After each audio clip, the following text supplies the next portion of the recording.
ஞானானந்தமயம் தெய்வம் நிர்மலஸ்படிகாகிருதியும் ஆதாரம் சர்வ வித்யாநாமய கிரீவம் பாஸ்மகே. நேயர்கள் அனைவருக்கும் அஸ்ட்ரோ கேஎஸ் ஐயங்காரின் பணிவான நமஸ்காரங்கள். மாத பலன் குரோதி வருஷம் தை மாதத்தினுடைய பலன்களை பார்க்கலாம். முதல்ல இந்த குரோதி வருஷம் தை மாதம் அப்படின்றது 14/1/2025 12/2/2025 வரலும் உண்டான காலகட்டத்தை குரோதி வருஷம் தை மாதம்னு சொல்கிறோம். இந்த மாத பலனில் பொதுவாகவே நம்ம சௌரமானம்னு சொல்லக்கூடிய சூரியன் ஒரு ராசியிலிருந்து அடுத்த ராசிக்கு மாறுறதை வச்சு தான் மாதத்தை வச்சு குறிப்பிடுறோம். நம்ம இந்த மாத பலன் முதல்ல இந்த மாதத்தினுடைய கோல்சாரம் என்ன, அதற்கு பிறகு இந்த மாதத்தில் வரக்கூடிய மாற்றங்கள், அதாவது வேகமாக செல்லக்கூடிய மாத கிரகங்களுடைய மாற்றங்கள், அது தவிர இந்த மாதத்தில் வரக்கூடிய விசேஷ நாட்கள் அப்படின்றத பார்க்கலாம். இந்த மாதத்தினுடைய கோல்சாரம் அப்படின்னு பார்த்தாலேயானால் ரிஷபத்தில் குரு வக்கரத்திலையும், கடகத்தில் செவ்வாய் வக்கரத்திலையும், கன்னியில் கேது, தனுசுவில் புதன், மகரத்தில் சூரியன், கும்பத்தில் சனி சுக்கிரன், மீனத்தில் ராகு. இந்த மாதத்தில் பார்த்தாலேயானால் வரக்கூடிய மாற்றங்கள் அப்படின்னு சொல்லக்கூடியது 18ஆம் தேதி 18/1/2025 அன்னைக்கு செவ்வாய் வக்கரகதியில் மிதுனத்துக்கு போகிறார். அதாவது புனர்பூசம் 1ஆம் பாதத்துக்கு போகிறார். அதற்கு பிறகு பார்த்தாலேயானால் 19ஆம் தேதி அன்னைக்கு மகரத்தில் புதன், அதாவது 19ஆம் தேதி மாதம் பிறந்து ஒரு 4-5 நாள்லேயே புதனும் சூரியனோடு சேர்ந்து இருக்கக்கூடிய காலகட்டம். அதற்கு பிறகு இந்த மாதத்தில் 28/1/2025 சுக்கிரன் கும்பத்திலிருந்து மீனத்தில் போய் உச்சமாறார், ராகுவோட சேர்க்கை. அதற்கு பிறகு இந்த மாதத்தில் 5/2/2025 அன்னைக்கு புதன் கும்பத்திற்கு சனியோடு சேர போகிறார். இது இந்த மாதத்தினுடைய கோல்சார மாற்றங்கள், இந்த மாதத்தினுடைய மாத கிரகங்களுடைய மாற்றங்கள். இந்த மாதம் பிறக்கிறது அப்படின்னு பார்த்தோம்னா மகர மாதம், அதாவது 14ஆம் தேதி மதியம் 2:55 தான் மாதம் பிறக்கிறது. அதனால் உத்தராயணம் புண்ணிய காலம் அப்படின்னு ஆரம்பிக்கிறதே உத்தராயணத்துக்கு மகர மாதத்துக்கு சூரியன் போகிறதே மத்தியானம் 2:30 மணிக்கு மேலே தான். அதனால் தை பொங்கல் வைக்கக்கூடிய நேரமும் நான் உங்களுக்கு பார்த்து இன்டிமேட் பண்ணுறேன். சரி, இந்த மாதத்தில் வரக்கூடிய விசேஷ நாட்கள் என்ன அப்படின்னா, இந்த மாதம் பிறந்த உடனே 14ஆம் தேதியே தைப்பொங்கல் மிகவும் விசேஷம். உழவர்களுக்கெல்லாம் பெரிய ஏற்றத்தை கொடுக்கக்கூடியது உத்தராயண புண்ணிய காலம்னு சொல்கிறோம். அதுக்கப்புறம் 15ஆம் தேதி மாட்டுப்பொங்கல், காணும் பொங்கல்னு சொல்லுவாங்க. ரிலேட்டிவ்ஸ் எல்லாரையும் கூப்பிட்டு வச்சு, அதாவது ரிலேட்டிவ்ஸ்னால் அக்கா தங்கைகள் எல்லாருமே அந்த காலகட்டத்தில் பிடி வச்சு அதன் மூலியமாக ஒரு என்ன சொல்கிறது, ஒரு ஒற்றுமை, அதை தவிர ஒரு எல்லாருமே ஒன்றா இருக்கக்கூடிய காலகட்டமாக அமைகிறது. இந்த மாதத்தில் பார்த்தோம்னா உத்தராயணம் அப்படின்றதுனால தேவர்களுக்கு பகல் பொழுதாக சொல்லக்கூடியது. அதனால் ஒரு பெரிய ஏற்றமான விஷயம். எல்லா விஷயங்களும் இந்த மாதம் மொத்தமே பார்த்தோம்னா நிறைய முகூர்த்தங்கள் நல்லபடியாகவே இருக்கும். அதாவது பொதுவாகவே தை மாதம்னு சொன்னோம்னா முகூர்த்தங்கள் அதிகமாக இருக்கக்கூடிய காலகட்டம். இந்த வருஷம் சற்று கம்மியாக இருக்கும். ஏன்னா குருவும் வக்கரகதியில் செவ்வாயும் வக்கரகதியில் இருக்கிறதுனால இந்த முகூர்த்தங்கள் பார்த்து வைக்கிறது கொஞ்சம் கஷ்டமாக இருக்குது. கொஞ்சம் பார்த்து இது பண்ணுறது நல்லது. ஏன்னா 2 கிரகங்களும் ரொம்பவும் முக்கியமான கிரகங்கள் திருமணத்தை பொறுத்தவரையிலும். அந்த 2 கிரகங்களும் பக்கத்தில் இருக்கிறதுனால சற்று இந்த முகூர்த்த தினங்களுக்கு சற்று பின்னடைவு இருக்கிறதா பார்க்குறேன். அடுத்தது பார்த்தீங்கன்னா இந்த மாதத்தில் தியாகராஜ ஆராதனை, அதாவது சத்குரு தியாகராஜர் அப்படின்னு திருவையாறில் அவருடைய ஆராதனை விழா நடக்கும். அதாவது பஞ்சரத்ன கீர்த்தனை இதெல்லாம் ரொம்ப அபூர்வமாக அதிசயமாகவும் நடக்கக்கூடிய காலகட்டமாக அமைய போகிறது.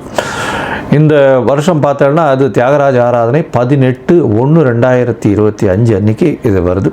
அதற்கு பிறகு பார்த்தோம்னா 21ஆம் தேதி அன்னைக்கு 21/1/2025 அன்னைக்கு அஷ்டகான்னு போட்டிருக்கும். அதாவது அஷ்டகா அன்வஷ்டகா அப்படின்றது சப்தமி அஷ்டமி நவமி இந்த 3 தினங்கள், மார்கழி தை மாசி பங்குனி, இந்த 4 மாதங்களும் தர்ப்பணம் பண்ணுறது.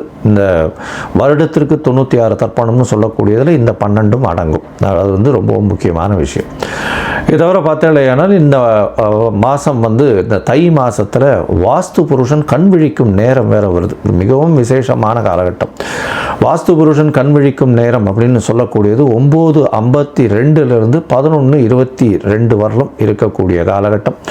இது சுமார் 90 நிமிஷங்கள், அதாவது 1 மணி நேரம் 30 நிமிஷங்கள் இருக்கக்கூடிய காலகட்டமாக இருக்குது. இந்த காலகட்டத்தில் பார்த்தாலேயானால் அதாவது வாஸ்து புருஷன் கண் விழிக்கிறார். கண் விழித்து அவர் வந்து காலை கடன்களை முடிக்கிறார், அதற்கு பிறகு குளிக்கிறார், அதற்கு பிறகு வந்து சாமிக்கு உண்டான பூஜை புனஸ்காரம் செய்கிறார், அதற்கு பிறகு அவர் வந்து சாப்பாடு அதாவது உண்ணும் அதாவது உணவு அருந்துதல், அதற்கு பிறகு தாம்பூலம் போடுதல், இந்த மாதிரி 5ஆக பிரிச்சிருக்கா.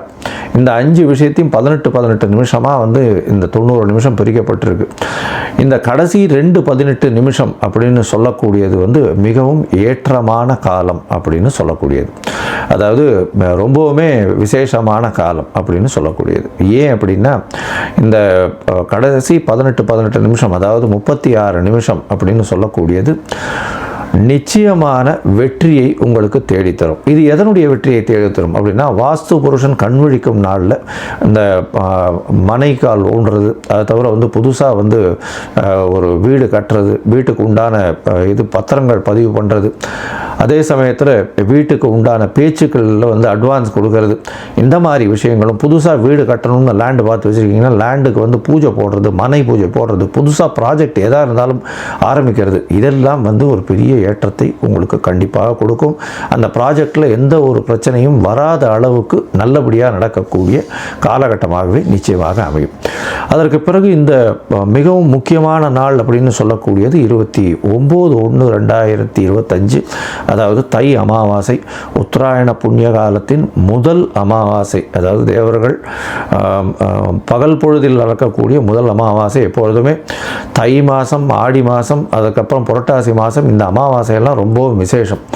இந்த அமாவாசைகள்லாம் பித்ருக்கள் நம்மளுடைய லோகத்துக்கு வந்து நம்மளோட சேர்ந்து இருக்கிறதா வந்து ஐதீகம். அதனால் வந்து இந்த அமாவாசைக்கு தாய் தந்தையர் இல்லாதவர்கள் கண்டிப்பாக பித்ருக்களுக்கு கொடுக்க வேண்டிய அவர்களுக்கு தர்ப்பணங்கள், அதை தவிர பித்ருக்களுக்கு சேர வேண்டிய விஷயங்களை வந்து பண்ணுறதும், அதை தவிர அருகில் இருக்கக்கூடிய இந்த கோவிலுக்கு போயிட்டு வர்றதும் அதன் மூலியமாக நல்ல ஒரு ஏற்றம் கிடைக்கக்கூடிய காலகட்டம்.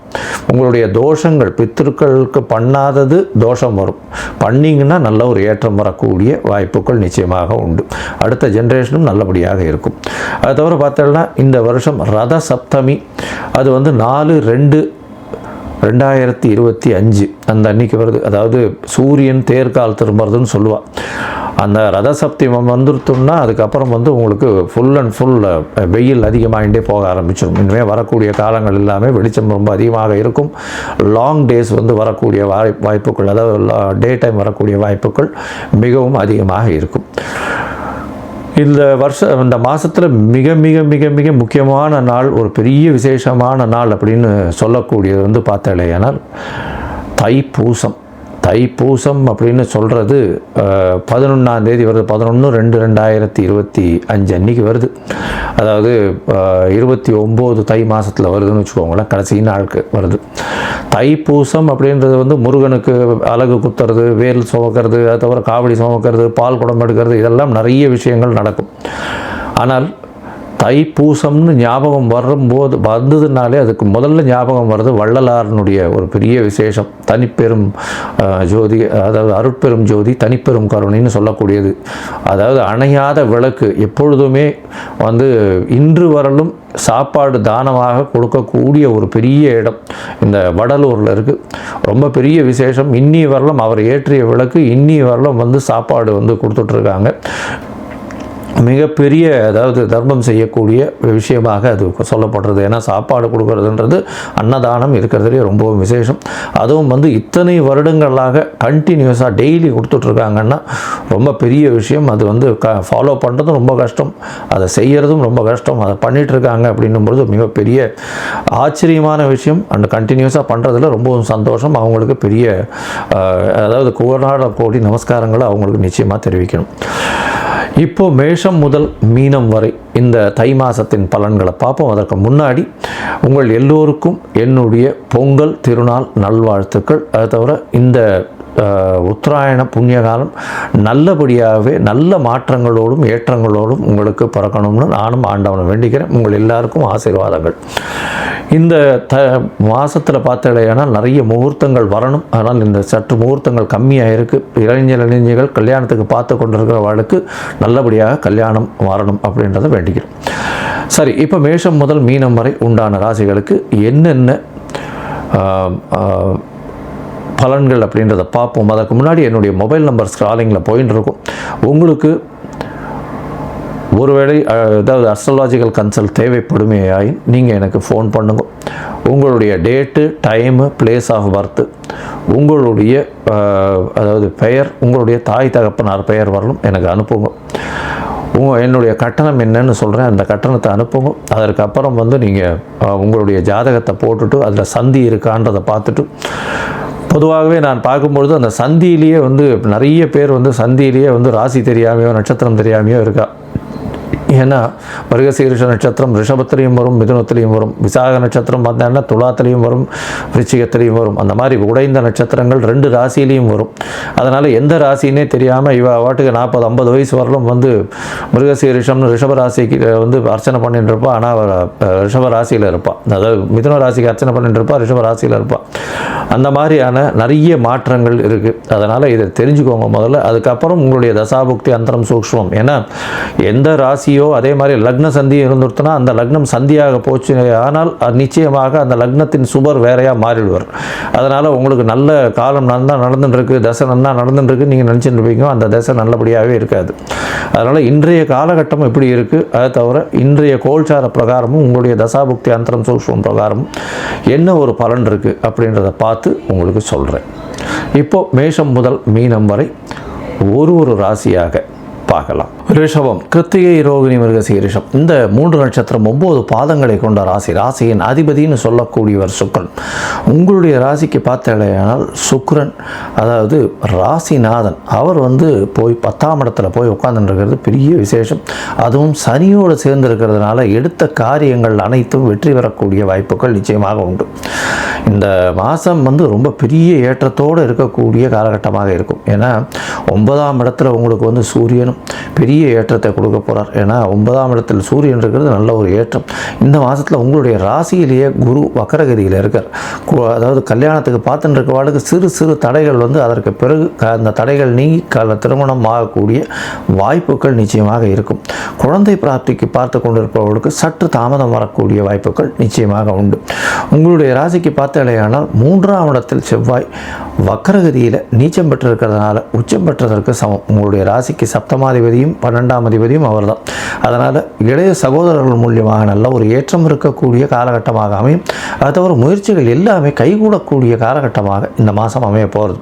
இந்த மாதத்தில் பார்த்தாலேயானால் 18ஆம் தேதி 18/1/2025 அன்றைக்கே வந்து அதாவது செவ்வாய் உங்களுடைய ராசிக்கு 2ஆம் இடத்துல வக்கரகதியில் வர புனர்பூசம் 1ஆம் பாதத்தில் வர. இதன் மூலியமாக பார்த்தாலேயானால் பேச்சில் கொஞ்சம் படபடப்பு இருக்கும், செலவுகள் கொஞ்சம் அதிகமாக இருக்கும், இருந்தாலும் வரவுகள் அபரிமிதமாக இருக்கும். திடீர் பொருள் வரவுகள் வரக்கூடிய காலகட்டமாக அமைய போகிறது. இந்த மாதத்தில் வந்து பேச்சில் ரொம்ப ஜாகிரதையாக இருக்கிறதும், ஏன்னா பேச்சில் பார்த்தோன்னா செவ்வாய் இருக்கிறதுனால 2ஆம் இடத்துல கொஞ்சம் பட்பட்னு பேசக்கூடிய வாய்ப்புகள் மிகவும் அதிகம். உங்களுடைய ராசிக்கு 8ஆம் இடத்துல புதன் மறைந்து இருக்கக்கூடிய காலகட்டமாக இந்த மாதத்தில் ஆரம்பத்தில் இருக்கார். ஆனாலும் 19ஆம் தேதி 19/1 அன்றைக்கே வந்து உங்களுடைய ராசிக்கு 9ஆம் இடத்துல சூரியனோட சேர்ந்து போய் சேர்றதுனால நல்ல ஒரு ஏற்றம் இருக்கும். படிக்கக்கூடிய மாணவியர்கள் வெளிநாடு போய் படிக்கணும்னு நினச்சிட்டு இருந்தாங்கன்னா கண்டிப்பாக அது நிச்சயமாக நிறைவேறக்கூடிய வாய்ப்புகள் நிச்சயமாக உண்டு. இதை தவிர பார்த்தேன் ஆனால் 6ஆம் இடத்தில் இருக்கக்கூடிய அதாவது 5ஆம் இடத்தில் இருக்கக்கூடிய கேது பகவான் மூலியமாக சிறு தொல்லைகள், அதாவது கர்ப்பிணி பெண்களுக்கு தொல்லைகள் வரக்கூடும். ஏன்னா குருவும் வக்கரகதியில் இருக்கார், 5ஆம் இடத்துல கேது வேறு இருக்கார், 8ஆம் இடத்துல புதன் இந்த மாதத்தில் ஆரம்பிக்கிறார். அதனால்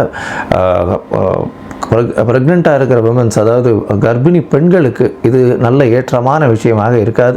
இந்த காலகட்டத்தில் ரொம்ப பொறுமையாக இருக்கிறதும் டாக்டர்கள் அறிவுரைப்படி இருக்கிறதும் ரொம்பவும் நல்லது.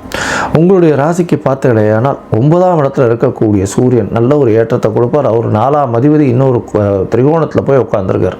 இதன் மூலியமாக நல்ல ஒரு ஏற்றம் கிடைக்கக்கூடிய காலகட்டமாக அமைய போகிறது. இதனால் வந்து பார்த்தீங்கன்னா உங்களுடைய வெளிநாடு பயணம் சென்று படிக்கக்கூடிய வாய்ப்புகள் நிச்சயமாக இருக்கும். உங்களுடைய தந்தையின் மூலியமாக நல்ல ஒரு ஏற்றம் கிடைக்கக்கூடிய காலகட்டமாக அமைய போகிறது.